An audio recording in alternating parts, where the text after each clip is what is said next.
만성 콩팥병이 있으면은 체력의 수치가 올라가는 것이 있습니다. 그 중에 하나가 인입니다.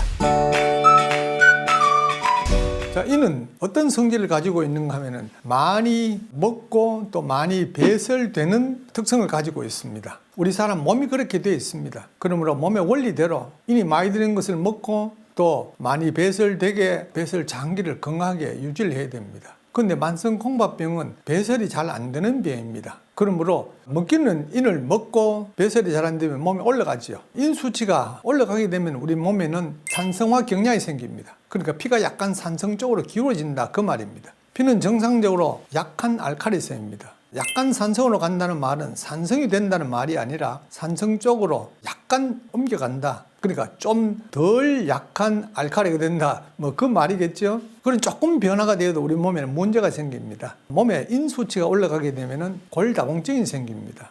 골다공증, 뼈가 중요하다는 건 여러분 잘 아시니까요. 만성 콩팥병이 있으면서 또 골다공증이 생겨버리면 아주 심각한 문제가 생기지 않습니까? 그래서 만성 콩팥병 환자는 인 관리를 잘해야 됩니다. 의사들도 인 관리를 잘해야 됩니다. 이 얘기를 하죠. 그래서 인 관리를 하는 것은 인이 많이 들어있는 것을 먹지 마라 혹은 적게 먹어라 그 얘기를 합니다. 인은 곡식의 껍질에 많이 들어있습니다. 그래서 껍질이 붙어있는 곡식을 먹지 말라고 합니다. 그게 바로 현미입니다. 그래서 만성 콩팥병 환자는 현미를 절대로 먹지 말고 백미를 먹어야 된다고 가르치고 있습니다. 자, 그렇게 하면은 인은 좀 적게 올라갑니다. 근데 인 배설이 안 돼서 올라가는 병인데 그걸 배설이 되게 해버리면은 문제는 해결이 될 거 아닙니까? 근데 배설이 되게 하는 노력은 하지 않고 인이 적게 드는 음식을 먹고 있으면은 인 관리는 좀 되겠지만은 콩팥 치료는 불가능합니다. 그래서 우리 생각을 바꿔야 됩니다. 자, 인이 많이 배설되게 하면서 또 인 관리도 할 수가 없을까? 그렇게 하는 방법이 있습니다. 현미를 먹어야 됩니다.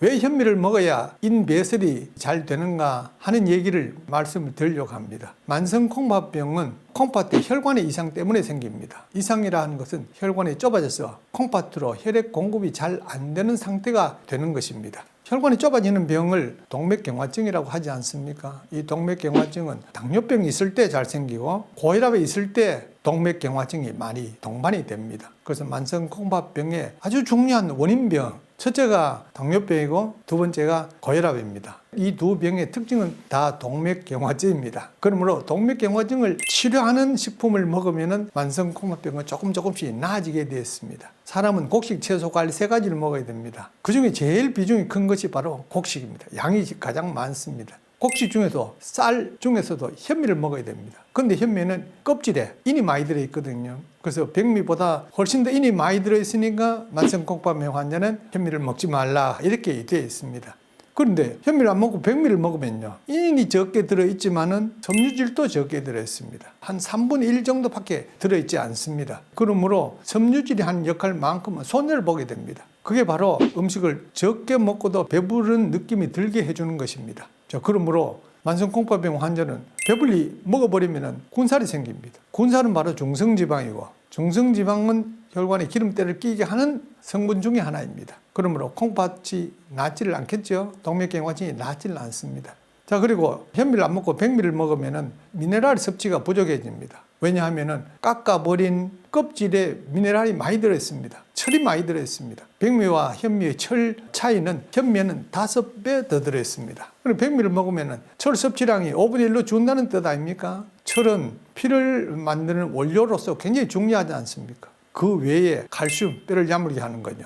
그리고 마그네슘, 아연 같은 거 굉장히 중요한 성분들을 백미를 먹음으로 인해서 적게 먹게 되니까 그만큼 손해인 것이죠. 또 그리고 현미 껍질에는 비타민 B군이 많이 들어있습니다. 비타민 B에는 8가지 비타민 B를 합쳐서 B군이라고 하는데요. 그런 비타민들이 현미에 많이 들어있습니다. 백미는 적게 들어있고요. 그건 굉장히 중요하죠. 그래서 인 관리를 하기 위해서 현미를 먹지 않고 백미를 먹으면 많은 손해가 됩니다. 자, 그렇다고 현미를 먹자니 인이 올라가고 안 먹자니 손해가 되고요. 그래서 이러지도 못하고 저러지도 못하고 그래서 하나를 포기합니다. 그게 바로 콩팥을 포기하는데 콩팥 치료를 포기해버리면 인 배설이 잘 안 되니까 인은 점점 배설이 적게 돼서 수치가 올라가겠죠. 그래서 우리 생각을 바꿔야 됩니다. 인 관리도 하고 또 콩팥도 살리고 하는 방법을 택해야 됩니다. 그것이 바로 현미를 먹는 것입니다. 현미를 먹으면 음식을 많이 못 먹게 됩니다. 많이 못 먹으면 동맥경화증이 조금씩 나아집니다. 그러면 인배설이 잘 되는 것이죠. 그러면 인수치가 조금씩 내려갑니다. 근데 현미를 먹으면 인이 올라갈 수가 있으니까 자주 검사를 해야 됩니다. 혹시 올라갔을 때 빨리 조치를 해야 되니까요. 그리고 현미 양도 조금 줄여야 되고요. 그래서 자주 검사를 하면서 인수치를 확인을 해서 만약에 높다면은 인을 내려가게 하는 약까지도 써야 됩니다. 뭐 다른 방법이 없습니다. 아주 기술을 좀 부리면서 신경을 좀 쓰면서 콩팥도 살리고 인 관리도 하는 수밖에 없습니다. 쉽지는 않지만은 불가능한 것은 아니니까요. 만성콩팥병에 절대로 현미를 먹으면 안 된다 그랬는데 그렇게 하면은 인 관리는 됩니다만은 콩팥을 포기합니다. 그렇게 하고 싶은 사람 아무도 안 계시겠죠? 둘 다 살리는 방법 쉽지는 않습니다만은 불가능한 것도 아니니까 한번 제대로 알고 노력한번 해보시기 바랍니다.